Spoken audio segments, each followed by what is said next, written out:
Good evening, everybody. Good evening, y'all. Come on in, come on in. I hope y'all are having a good day.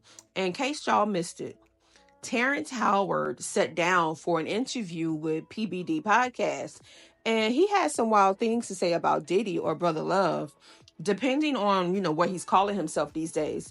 Now, Terrence claims that Diddy basically tried to get him to back that ass up, bend over, spread it wide. And he also talked about the industry and how people will literally sell their souls for fame and fortune, honey. Now, I'm not going to hold y'all. I am going to let Terrence speak for himself. Here is what he had to say, and I'll be back. Life in Why do you think world. that is? What the creative side is? Well, because losing out money, you got to take drugs. You're going through so much shit to try and deal with life. You are literally, it's an unhealthy space. And so eventually you're going to go too far. Who knows what happened to Philip? Who knows what he had to do in order to get to where he was at? There's a lot of things that people do that end up sitting and they can't get over it. And they got to keep getting high, hoping to get it out of their head. But when you lose your man card, that's the only thing I can think of. You lose your damn man card. What is that? What do you mean by that? You give up your ability, your right to being a man. A man don't take it, a man gives it. So when you give up that man card, you don't get that back. Are you saying what I think you're saying? Now, I'm saying what I'm saying. You don't get that back. You come into this world as a man one time.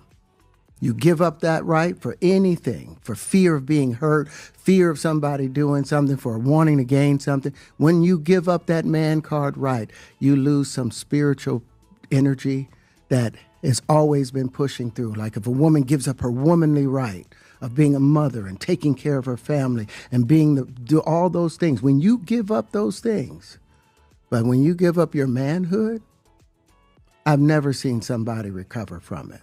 That was all the people that went to the puffy parties. That was all the people that did all those things thinking that there was never going to be a consequence for what they were doing.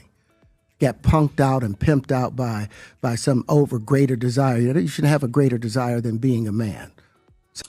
Oh, damn, he said a mouthful, and he made a lot of sense. Now, I've got one more clip because he ain't finished cooking. Now, in this next one, he talks about Diddy trying to take his manhood. So Diddy was trying to check Terrence's temperature to see if he was down to get spicy and get some ass up. But he realized that Terrence wasn't the one.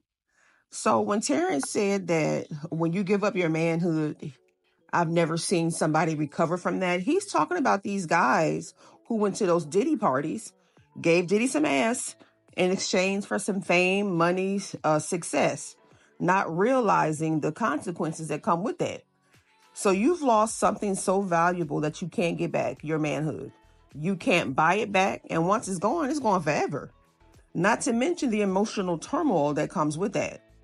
So you're getting access to these parties, you're getting the money and the fame, but you're still left with an empty soul. And it makes me think about that question. What does it profit a man to gain the whole world but lose his soul? Sure, you have the access, you have all the attention, but deep down, you're tormented because you know what you have to do to get that. You know you had to give some ass up and do some questionable things in order to get your success. All those terrible things you did that you now hope to forget about, but you can't because it's constantly eating away at your mind. Every time you close your eyes, it's still there. You try to drink the pain away, it's still there. You take drugs to numb the pain, it's still there. And like Terrence said, he has never seen somebody recover from it. That's not just a decision, that's a spiritual transaction. And a lot of these men associated with Diddy are walking around rich, okay, but broken. Justin Bieber is one of them. And y'all heard what he said. And, the one time you say yes to a Diddy party, you locked in. Ain't no saying no the next time. Now, I've had to turn down $50 million 4 times. 4 times. Just to protect my integrity and that virgin hole I was telling you about. Right. Because P. Diddy be wanting to party. And you gotta tell him no. You got to tell him no. Maintain your man card, no matter what. Man, I mean, one of the things you're seeing, you went to a whole different place. Sorry. No, I get it. So you see some guys struggling with that. You see Bieber struggling with that. You see some of these guys struggling with that. They can't get it out of their head. They can't get it out of their head. The things that they did, no matter how they did it, whether they were drunk or high or whatever, you gave up your man card. You need therapy. And that's the thing that hurts them the most. And so they end up on drugs, end up every way to try and get rid of any principles there are. And that's what the business does. And the women that trade their bodies to go and get the role, they get to the point where they have their Oscar, they have their money, but they don't have their dream. They don't have the soul that they started with. So it's like achieving don't mean anything. If I get all the Nobel Prizes from doing all of this, but in the process I have to trade out all of my integrity to do it so that they can stay in place, what benefit is that if I lose my integrity? You got to go in as a principal.